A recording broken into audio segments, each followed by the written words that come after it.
I spent the whole night sewing my daughter's wedding gown, stitch by stitch, without even taking a break. Each needle pass was a memory, each thread a promise. The clock's tick-tock kept me company until dawn, marking time like my own life, which felt like it was slowly unraveling. When I finally finished, the first ray of sunlight peeked through the window and lit up the white fabric. It was beautiful. It didn't have the sparkle of fancy boutiques or the price tag of a designer gown, but it was made with a mother's love, someone who still believed that genuine care could fix anything. I carefully wrapped the gown in an old sheet to protect it. When I got to my daughter Zuri's place, she was surrounded by friends, laughing and sipping coffee from fancy cups.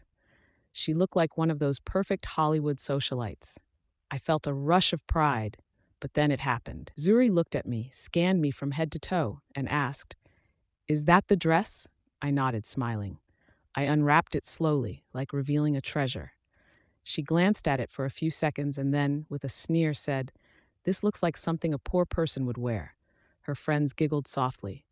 Before I could react, she snatched the gown and tossed it into the trash. "I'm not getting married dressed like a seamstress, Mom." I felt the air leave my lungs. I didn't say anything, not a word. I just picked up my shattered pride and walked out slowly before they noticed I was crying. As I walked home, my vision blurred. It was sunny outside, but I felt cold. The gown was still on my mind. Every stitch felt like an open wound. I thought about the sleepless nights, the years spent working on my old sewing machine that my mother left me, the calluses on my hands, everything I sacrificed for Zuri to be where she was. And I wondered when love became a source of shame. When I got home, I sat in front of my sewing machine, staring at it for a long time. The familiar sound of it now felt like a lament. I touched the pedal, seeking comfort in its vibration, and felt a strange impulse. It wasn't sadness, it was something new. A cold, dangerous calm, the kind that comes when a heart breaks and instead of collapsing, starts to plot. Days went by, and Zuri never called, not even to apologize. I heard through others that her designer gown was ready, imported from Paris, and perfect, as she put it. But perfection has no soul, and that dress, no matter how beautiful, could never tell her story. Then one afternoon, I went to her house. I waited for her to leave and slipped inside quietly.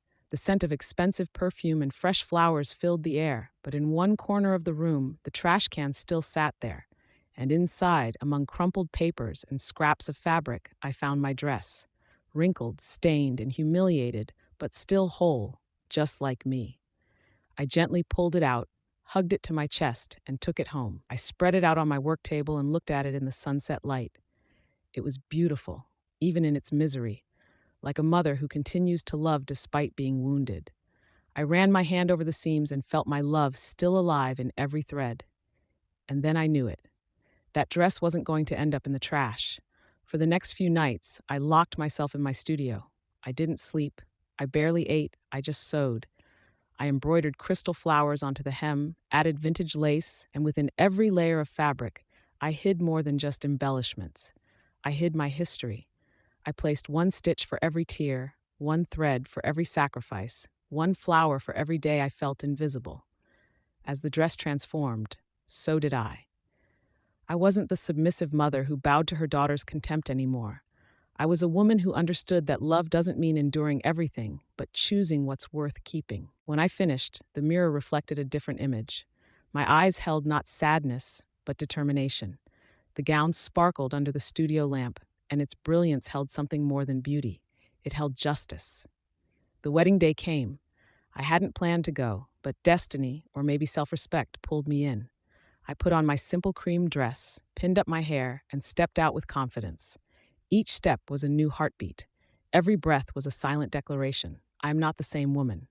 When I arrived at the Grand Magnolia Ballroom in Charlotte, the air was filled with music and laughter, lights, flowers, and clinking champagne glasses.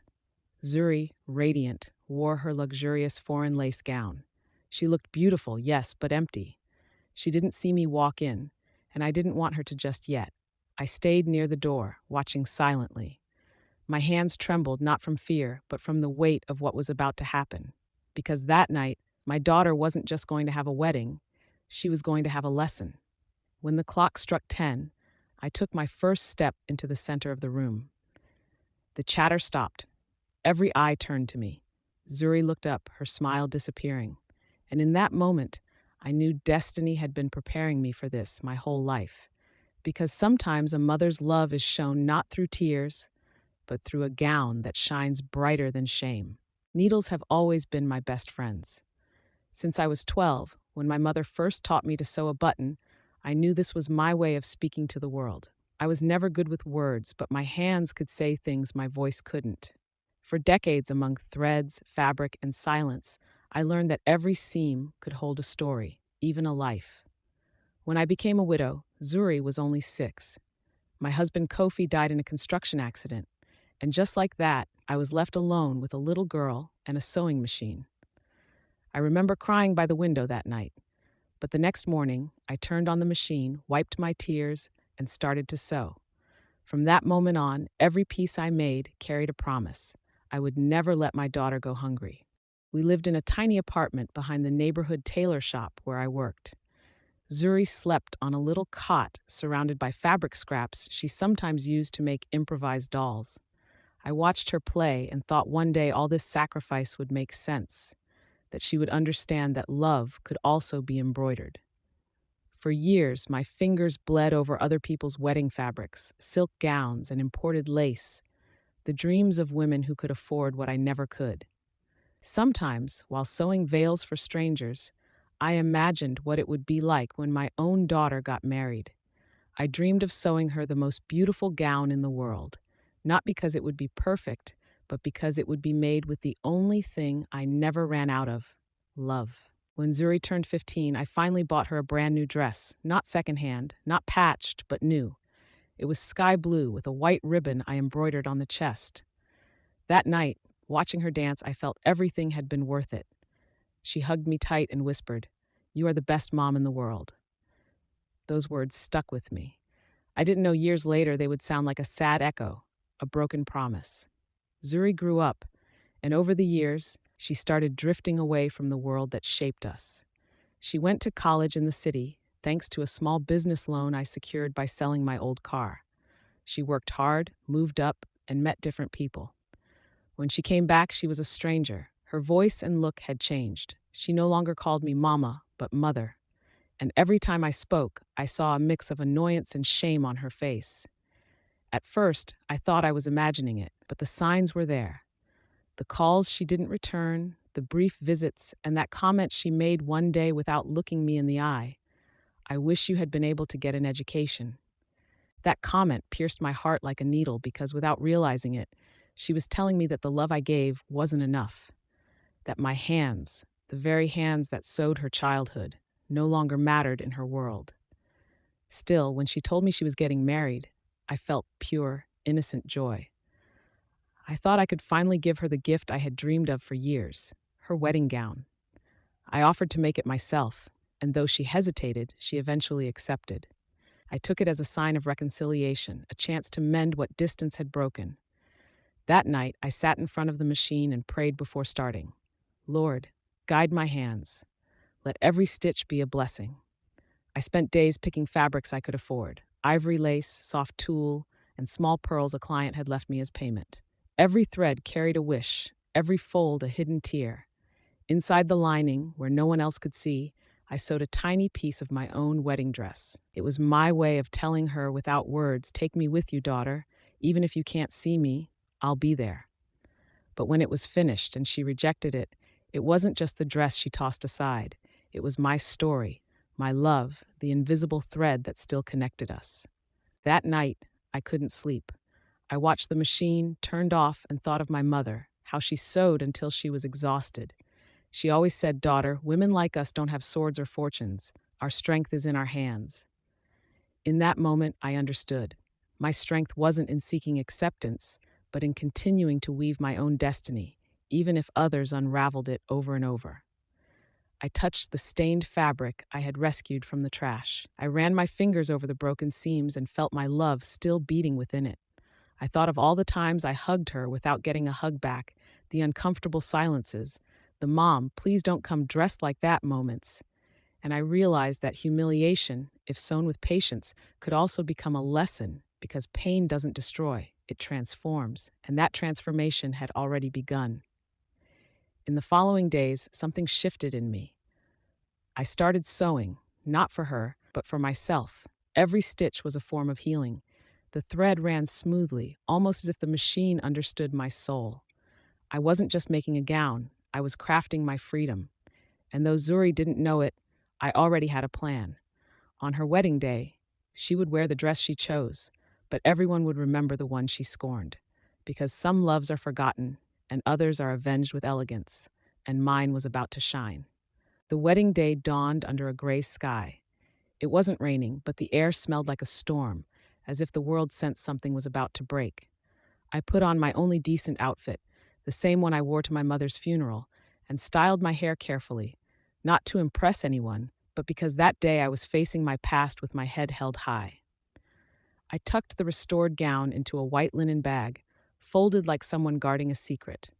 It was neither a gift nor a complaint. It was a response, a silent answer to a daughter who had forgotten what it means to love without shame. When I left the house, the wind blew hard. I walked to the bus stop, gripping the bag as if it were my own heart.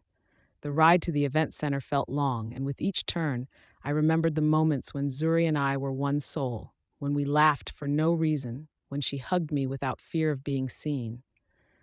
But those memories now hurt more than needles. The wedding ballroom was massive, with gilded columns and a ceiling that seemed to touch the sky. White lights, exotic flowers, glasses sparkling on the tables. Everything was perfect, perfect and empty. I paused at the door for a moment, watching people laugh, toast, and take photos. Zuri was in the center, glowing in her new dress, a gown that, despite its price, failed to hide the coldness in her eyes. When she saw me, her smile froze.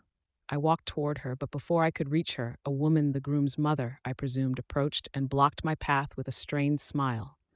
"You must be Zuri's mother, right?" I nodded. "Ah, lovely to meet you," she said, though it was clear she didn't mean it. "Could you wait back there for a moment? We're about to start the family photos." She looked me up and down with that judging gaze that weighs more than words, the same judgment I had endured in silence so many times, and I obeyed. I stood at the back near the curtains, like a ghost at my own blood celebration. During the ceremony, no one spoke to me. Some offered polite greetings, others ignored me completely. Zuri didn't even introduce me. That day, I wasn't her mother. I was just an inconvenient memory. She preferred to hide. The music started, the couple danced, and the room erupted in applause. I clapped too, but my hands trembled, not from emotion, but from contained rage. I watched my daughter embrace her new husband, so confident, so haughty, as if life finally belonged to her. And for a moment, I wondered if she had forgotten who held her up when life tried to break her, who taught her to rise, who sewed her first dress, who exchanged tears for hope. And then I realized she hadn't forgotten. She just denied it. Because sometimes love hurts so much that you'd rather bury it than accept it. I decided to stay a little longer, not to watch her, but to observe. I wanted to understand when my daughter stopped being my daughter. One of the bridesmaids approached me with an awkward smile. "Can I get you anything, ma'am?" "Just observing," I replied. "Observing what?" "How a mother is forgotten." The young woman lowered her gaze, unsure of what to say. I smiled calmly. There was no anger in my voice, just an old deep sadness that wasn't looking for blame. At midnight, when the guests were dancing and the music drowned out all conversations, I rose from my seat and walked toward the center of the ballroom. The gown was in my hands, and eyes turned toward me one by one until the murmuring stopped. Zuri looked confused, color draining from her face. "What are you doing, Mom?" she whispered nervously. "Please sit down. I just came to give you back something that belongs to me," I said, revealing the white bag. The murmuring returned, louder this time. Some laughed, others stood frozen. I opened the bag gently and took out the dress, the same one she had called a poor person's dress, but it was no longer the same. It shone. The ballroom lights reflected off the tiny stones I had embroidered one by one, and the restored lace looked as if it were woven by angels. It was a gown worthy of any queen. The silence was absolute. Zuri stepped back, her eyes filled with tears, and for the first time in a long time, It wasn't my fault. "What is this?" she whispered, trembling. "Your dress, daughter, the one you rejected, but it's beautiful." "Yes," I said calmly. "I transformed it just as I transformed myself. You threw it in the trash, but I didn't, because there are some things a mother doesn't abandon, even if they are despised." The crowd held its breath. I held the dress high, extending it in front of everyone. "This dress wasn't sewn with money," I said, "but with sacrifice. With the nights I didn't sleep, with the years I refused to give up. Every thread carries my story, every stitch my name." Zuri covered her face with her hands. "Mom, please stop." "No, daughter," I replied. "Stop is what I told myself when I saw you feel ashamed of me. Today I didn't come to complain, I came to remind you of where you come from." Suddenly, applause erupted, tentative at first, then stronger. The bridesmaids, the guests, even the groom's mother, all applauding. Zuri fell to her knees, crying. I looked at her without pride, without resentment, just with a serenity I hadn't known. I approached her, took her face in my hands, and whispered, "There's no shame in being humble. The shame is in forgetting who taught you how to fly." She nodded through her tears. She tried to hug me, but I stepped back. "Not yet," I told her. "Not until you learn what it truly means to love." I turned around, holding the gown, and walked toward the door through the applause. Each step was a farewell, every look a scar closing. And when I crossed the threshold, I knew something had ended forever. I was no longer the ashamed mother who sewed in silence. I was a woman who had learned that dignity is also sewn stitch by stitch. That night, when I left the ballroom with the gown in my hands, I felt the air was mine again. The moon hung in the sky like an old lantern, and the party lights reflected in the lace, giving it an almost supernatural glow. There was no music or applause outside, just the silence of a woman who had said what she needed to say without screaming. I walked slowly back home. Each step echoed on the empty street like one more stitch closing the wound my daughter had left me. I didn't cry. I couldn't. I had cried so much in my life. That night I was dry. Only my heart ached, but not from sadness, from exhaustion. When I got home, I hung the gown in front of the mirror. It was beautiful, too beautiful for contempt. But what no one knew, not even Zuri, was that inside that gown was something more than thread and embroidery. There was a hidden truth. Weeks before the wedding, when I decided to rescue the dress from the trash, I didn't just restore it. I transformed it into a silent letter. Inside the lining between layers of tulle and lace, I sewed small handwritten notes, carefully folded pieces of paper where I left fragments of my story, her childhood, my soul. In one of them I wrote, "When you were born, I thought life had given me back what it took away. I never imagined that love could also hurt when too much is given." In another, I sewed, "Your first dress was made with old fabric, but with hands full of hope. I didn't know you'd someday be ashamed of the love that sheltered you." And in the last one, the smallest, most secret, I put a phrase from my mother. "The thread that joins a mother and her daughter is not broken. It just stretches until one of them learns to let go." I didn't know if Zuri would find those notes or if she'd ever have the courage to open the dress. But I did it anyway, because sometimes you sow words so they can bloom when silence isn't enough. In the days that followed, the wedding became the talk of the neighborhood. Some neighbors came to congratulate me, others just to pry. I listened in silence while I sewed in my studio. I didn't like talking about it, not out of shame, but because I knew the true ending hadn't arrived yet, and it came sooner than I expected. 3 days later, Zuri showed up at my door. She looked pale, her eyes puffy, and her voice broken. "Mom, can we talk?" I stood still. For a second, I wanted to hug her, but something inside told me to wait. "Of course," I replied calmly.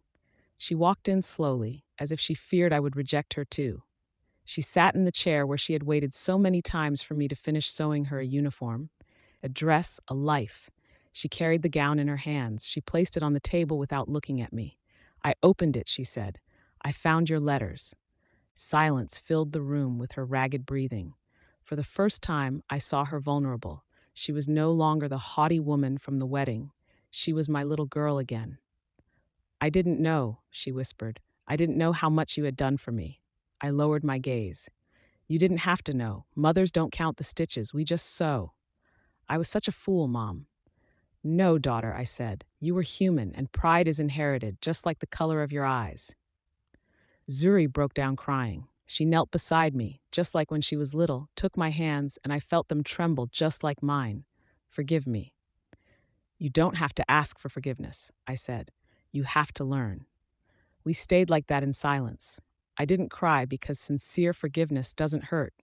It brings relief. Zuri rested her head on my lap, and for a moment I felt the weight of her childhood again. The same warmth, the same fragility. It was like the years had reversed. After a while, she looked up.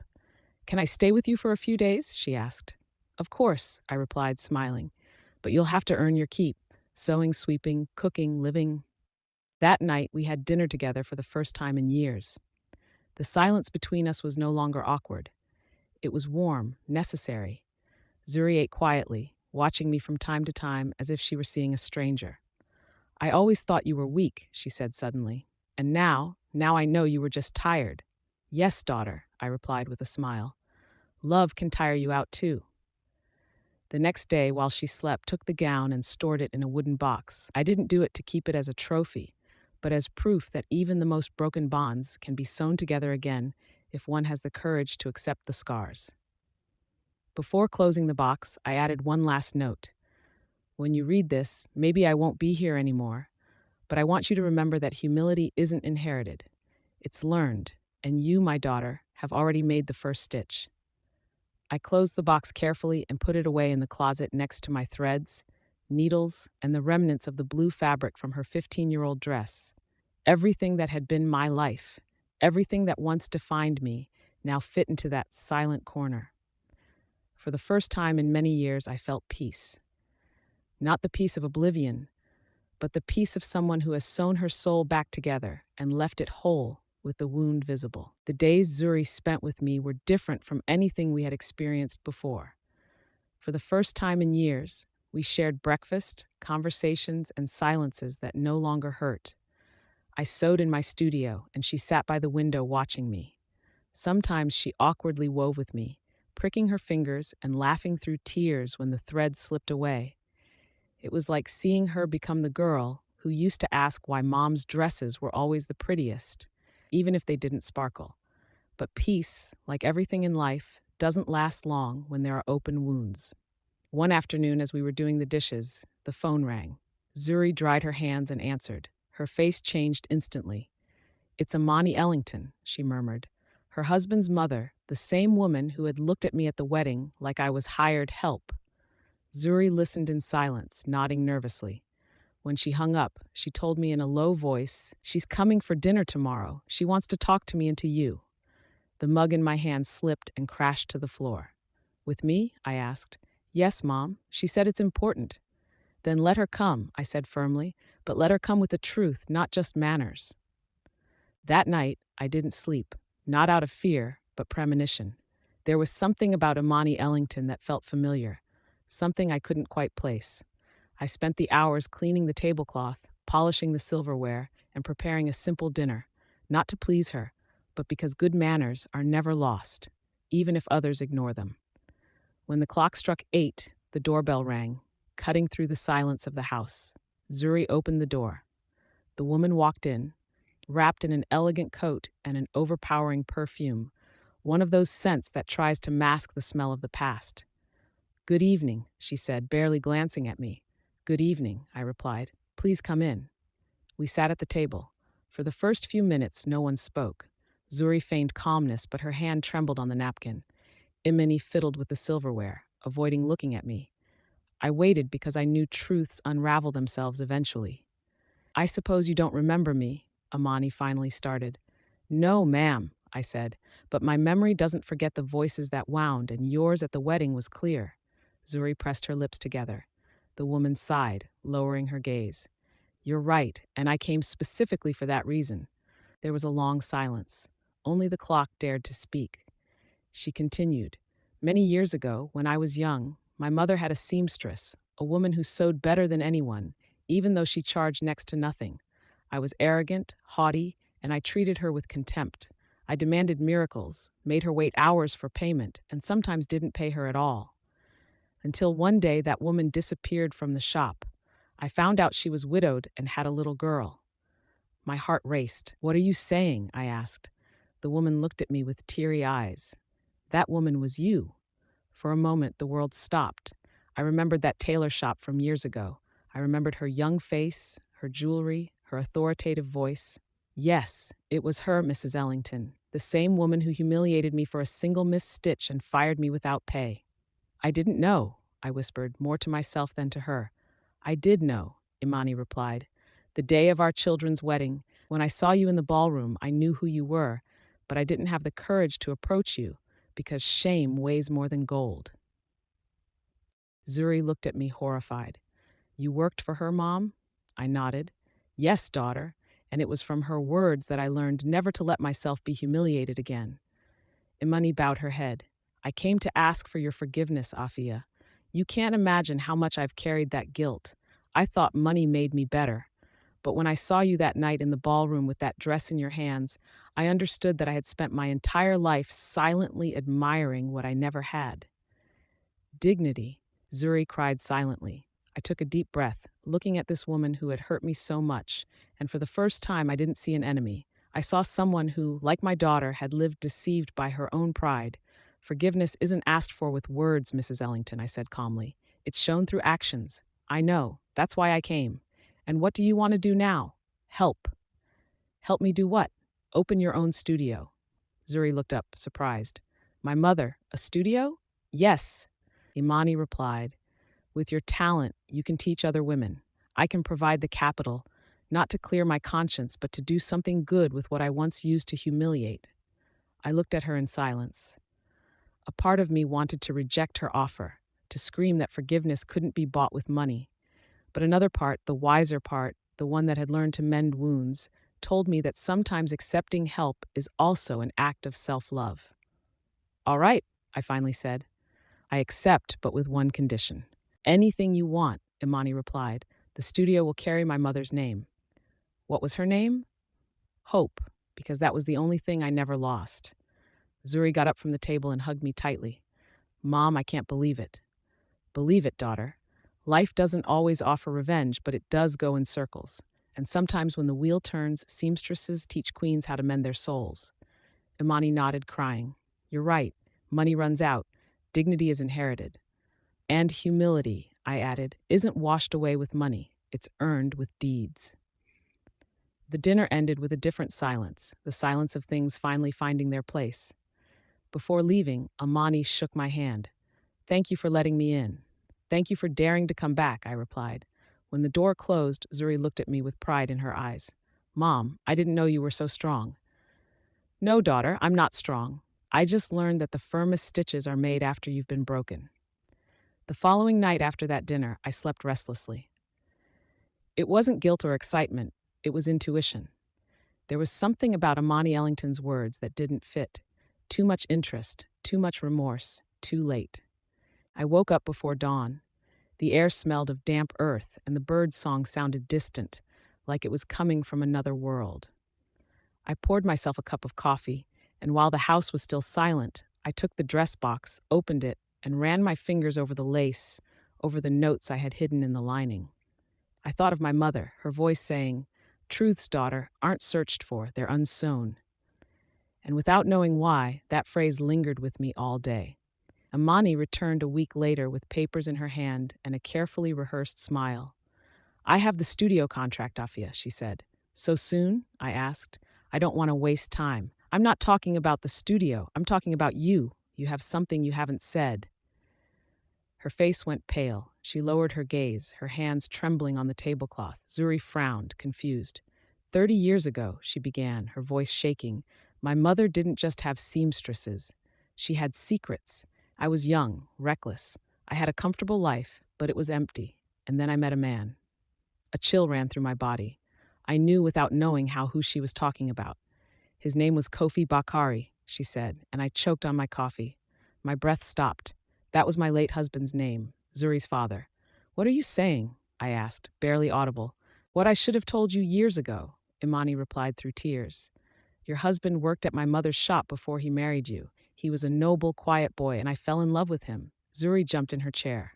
What? I never told him. Imani continued. I never looked for him after he married you, but the day he died, I was there. The air grew heavy. Zuri looked at me horrified. What does that mean, Mom?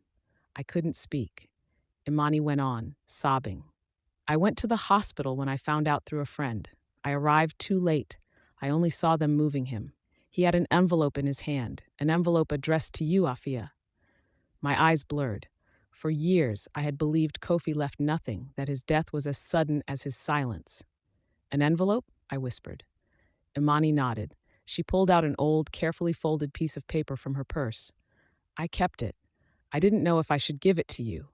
I thought you'd hate me, but after the wedding, I realized I couldn't hold on to this any longer. My hands shook as I took it. The paper was yellowed, the edges worn. I opened it carefully. Kofi's handwriting was still firm, straight, unmistakable. Afia, if you're reading this, it means I didn't get a chance to tell you what you deserve to hear.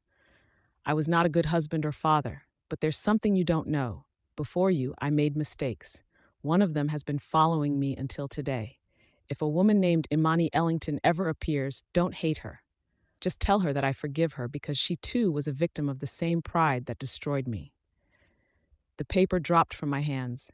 Zuri picked it up and read it silently, tears streaming down her face. I stood there looking at Imani, who was crying with her hands in her lap. For a moment, everything clicked. The humiliation, the remorse, her insistence on making amends. It wasn't just guilt, it was redemption. My mother destroyed a lot of people, Afia, Imani said through her tears. And I followed her example. Until I saw you that night in the ballroom with your gown in your hands, and I understood that I also needed to ask for forgiveness for the inherited sins. I stood up slowly. I didn't feel anger, just deep sadness, because life has strange ways of connecting the threads we cut with hatred. And why didn't you tell me sooner? I asked. Because it wasn't the right time, she replied. Because forgiveness isn't asked for until you can look the person you hurt in the eye. Zuri stood up, trembling. Then my husband's father. No, I interrupted gently. That has nothing to do with you, daughter. Your father was mine. His past doesn't belong to us. I hugged her for the first time, feeling like we were closing a cycle that had been bleeding for decades. Mrs. Ellington, I finally said, if your intention was to ask for forgiveness, you've done so. But we don't need anything more. We can open the studio, but not to clear guilt. We'll open it to teach other women that the past isn't erased with luxury or tears, but with purpose. She nodded, wiping her eyes. Thank you, Afia. And if you truly want to honor my husband's memory, don't forget this, I added. Wounds aren't covered with silk, they're sewn with truth. That night after she left, Zuri stood looking out the window. Mom, everything you lived through, everything you endured was for love, right? Yes, daughter, but not just for your father, for you too.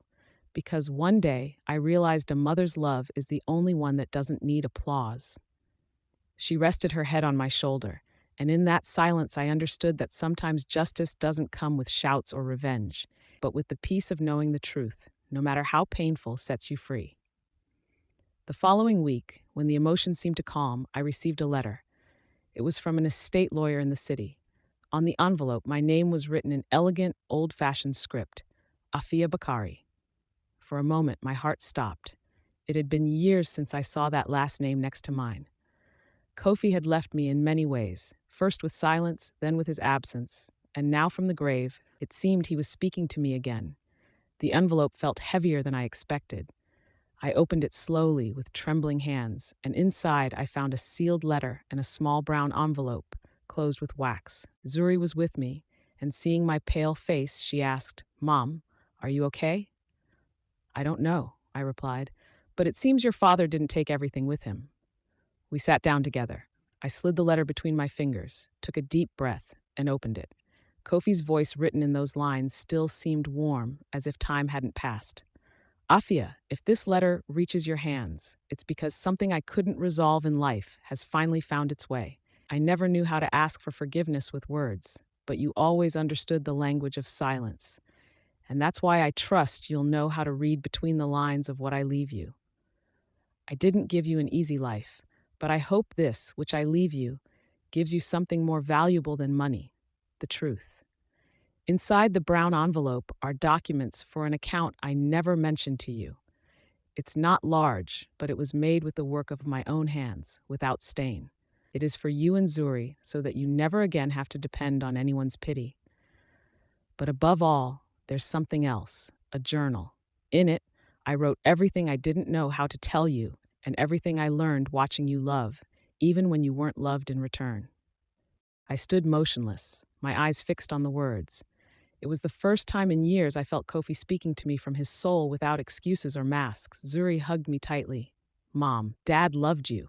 Yes, I said, holding back tears, but he didn't know how. The brown envelope contained a leather journal worn at the corners. Inside were pages filled with Kofi's handwriting, messy, as if he had written them at different times in his life. The first pages spoke of us, the day we met, my laughter in the studio, how my way of sewing made him feel at home. Then the pages turned dark, filled with frustration, guilt, and his fear of not being enough. I can't stand to see how the world despises her for being humble. She sews as if she were mending the universe with every stitch, and all I know how to do is break what she repairs.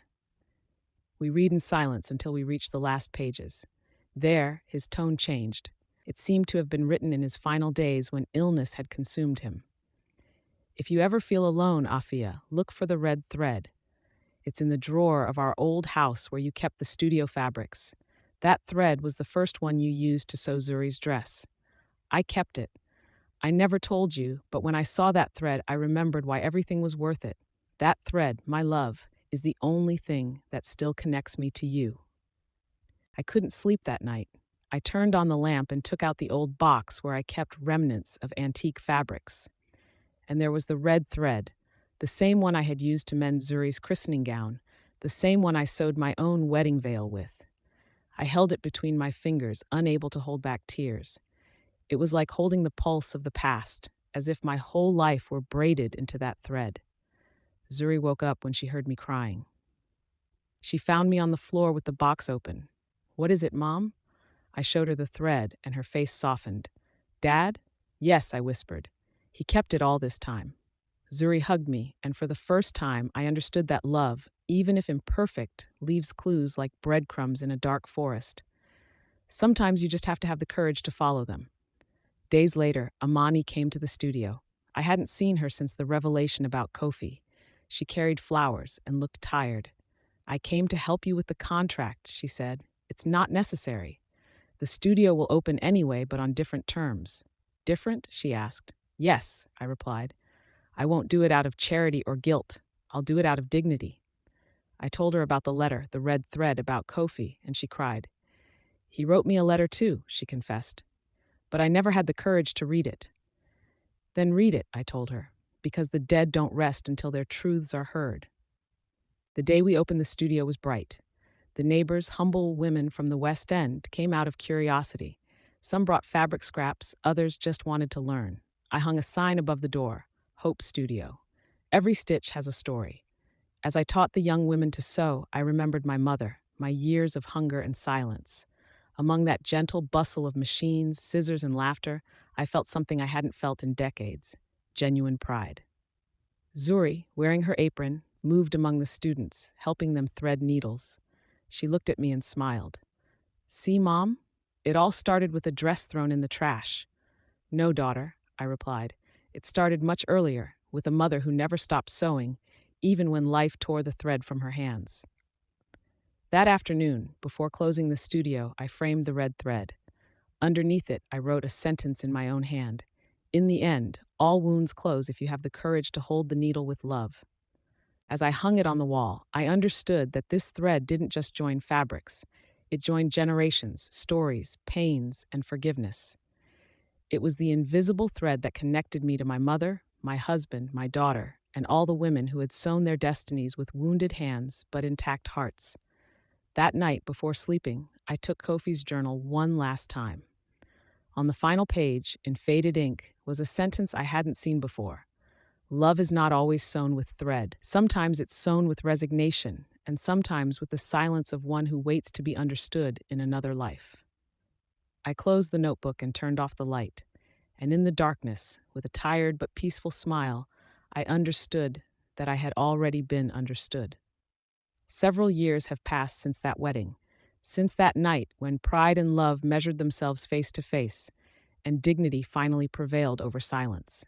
Today, my hair is completely white, and my hands are full of small, fine scars like paths drawn by time. Each one tells a story, a dress, a tear, a mended hope. And even though some days feel heavy, my heart feels lighter than ever. Hope Studio is still open. It's a lively place full of women who arrive with broken dreams and old fabrics, believing they're useless. Yet with patience and love, they learn that everything, even what seems irreparable, can be reshaped. What I sew now aren't just dresses. I sew souls. Every morning, I open the windows and let the sun illuminate the rolls of fabric resting on the shelves. The smell of cotton and fresh coffee mixes with the laughter of the young apprentices. Sometimes I close my eyes just to enjoy that sound, the melody of work well done, of a present that no longer hurts. Zuri has been working with me for 3 years. She teaches embroidery to beginners, even though she still pricks her fingers from time to time, but she does it with a smile. Sometimes I look at her and think that the red thread Kofi spoke of, the one that seemed invisible, is still moving between us, tying what I once thought was lost. There are days when she arrives early, kisses my forehead, and says, "Mom, I learned that sewing is praying with your hands." I smile because that's what my mother used to say when I was a little girl. Time repeats itself, but when love is present, cycles are no longer curses, they're blessings. One Saturday afternoon, as we were tidying up the studio, a young woman with a girl of about 10 years old appeared. She carried a stained and torn white fabric in her hands. "Do you teach sewing here?" she asked shyly. "Here we teach how to start over," I replied, inviting her in. As I showed her the tables and machines, I noticed the little girl watching the framed red thread hanging on the wall. She approached it, looked at it curiously, and said, "Can that thread also be used to sew dresses?" I smiled. "No, little one," I replied. "That thread is for sewing things you can't see." "Like what?" "Like broken hearts." The girl looked at me seriously, and for a moment I saw in her eyes the reflection of Zuri when she was small. Time, I thought, has a habit of returning what we once lost, only with a different face to see if this time we know how to take better care of it. That night, as I was closing the studio, Zuri approached me with an envelope. "Mom, this came addressed to you." The sender was the Black Women's Entrepreneurial Coalition. Inside was a handwritten letter in firm script. "Afia Bakari, we have followed your work at Hope Studio. Your story has inspired many women. We want to give you an award for your labor and for demonstrating that dignity can be sewn stitch by stitch." Below was an invitation to an event in the city. Zuri hugged me with tears in her eyes. "You deserve it, Mom." I shook my head, smiling. "No, daughter, we all deserve this." On the day of the event, I put on my best dress, a simple cream-colored one made with my own hands. Zuri insisted on accompanying me. When I stepped onto the stage, I felt the years of pain unravel like knots. In front of me were women, young, old, mothers, daughters, all with similar stories of abandonment, sacrifice, and silent love. I took the microphone and took a deep breath. "I am nothing more than a seamstress," I said. "But over the years, I learned that no fabric is so torn that it cannot be repaired if you hold it with patience and faith. And the strongest thread is not the one that shines, but the one that endures." A long, deep round of applause echoed through me. As I stepped down from the stage, I saw Imani Ellington among the audience. I hadn't expected to see her. She approached slowly with a bouquet of flowers. "I knew you would achieve this, Afia," she told me with a genuine smile. "No one achieves anything alone," I replied. "You only move forward when you learn to sew with the hands of others." That same night, back home, I found Zuri waiting for me on the patio with her daughter, my granddaughter Nia. The little girl was playing with a piece of red thread. "Look what I found in the studio, Grandma," she said, smiling. "Can I keep it?" I watched her for a moment. The thread seemed to glow under the moonlight. I nodded. "Of course, my love, but promise me you'll take care of it." "Why?" "Because that thread unites the women of this family.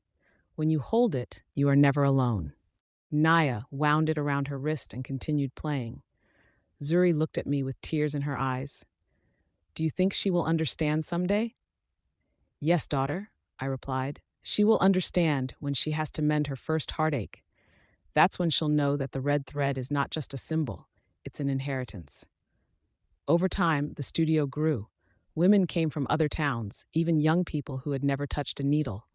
Some brought wounds that couldn't be seen, a betrayal, a loss, a hurtful word from childhood. And every time someone arrived, I told them the same thing. Take an old fabric and start sewing. It doesn't matter if the thread breaks, I'll teach you how to rethread it. Because sewing in the end isn't just about joining pieces. It's about understanding that mistakes also leave patterns, and that scars, just like men's, are proof that life was lived bravely. One winter, Imani fell ill. Zuri and I went to visit her. She lived alone in a large but sad house. She welcomed us with a blanket over her legs and a peaceful look. I knew you would come, she said. I wanted to say goodbye. I took her hand. You owe me nothing, Imani. No, Afia, you saved me from myself. Never forget that. And to Zuri, she said, your mother is one of those women born once every century. Don't judge her for her toughness. It's her way of not breaking. She died a few weeks later. In her will, she left a donation to Hope Studio. Nothing extravagant, but enough to ensure it would continue running for many more years. And in a small note written in weak handwriting, she said, thank you for sewing with the thread of forgiveness what I had ripped with pride. I cried when I read it, not from sadness, but from relief, because I understood that in the end, each of us had done our part. She by asking for forgiveness, and I by learning not to hold a grudge. Today, as I write these lines, I hear Nia laughing on the patio. She is learning to sew with Zuri using the red thread she found that night. Her clumsy little hands move the needle carefully, and even though she pricks herself from time to time, she keeps smiling. That smile is the purest legacy I can leave her. I watch her from my rocking chair and think that life in the end is a lot like a piece of fabric. Sometimes it gets stained, it tears, it stretches too much. But always, always, there is a thread ready to join everything back together. I was a seamstress, a wife, a mother, and now I am a teacher. I sew tears and destinies. And if I learned anything, it's that love isn't always expressed in hugs or words. Sometimes it's expressed in the silence of one who, despite everything, keeps sewing. I close my eyes and remember that first night, the one when my daughter called me poor and tossed my dress in the trash. If someone had told me then that it would be the beginning of our salvation, I wouldn't have believed it. But now I know that the deepest wounds aren't open to destroy us, but so that the light can enter through them. This will be my last story, the last stitch I make with these hands that are now trembling. But I'm not afraid because I know that when I'm gone, Zuri and Nia will continue sewing with the same thread, uniting the remnants of a legacy made of love, dignity, and hope. And when the world judges them for being too simple or for giving too much without expecting anything in return, they will remember my words. There is no firmer stitch than that of a woman who has cried, because one who has cried knows how to hold the needle with love. I smile, close my eyes, and let the silence envelop me. The red thread rests on my lap, warm and vibrant, as if it still has a life of its own. And just before I drift off, I think I hear my mother's voice, soft and distant, saying, you can rest now, daughter. The last stitch has been made. Sometimes people ask me if I would live through everything again, if I would endure the humiliations, the tears, the silence once more. And I always answer the same way. Yes, because every wound taught me to sew with greater strength. Every scorn taught me not to beg for love. And every sleepless night reminded me that dignity is the only garment that must never be lost. Today I look at my hands and see in them the story of all the women who, like me, learned to sew not for pleasure but out of necessity. Women who mended shirts, hearts, and families. Women who didn't wait for applause, just respect, and who understood that you don't need money to have value. My studio remains open, and every time I hear the sound of a needle piercing the fabric, I feel life whispering to me that nothing was in vain. Because even though the years pass, the red thread is still there, uniting generations, uniting loves, uniting stories. Did you like the story? And which city are you listening from? Let's meet in the comments. If you like the story, you can support me by sending a super thanks so I can keep bringing more stories like this. Thank you so much for your sweet support. I'm looking forward to your comments on the story. On the screen, you can see two new life stories that I highly recommend. There's so much more on my channel. Don't forget to subscribe. See you in the next life story with love and respect.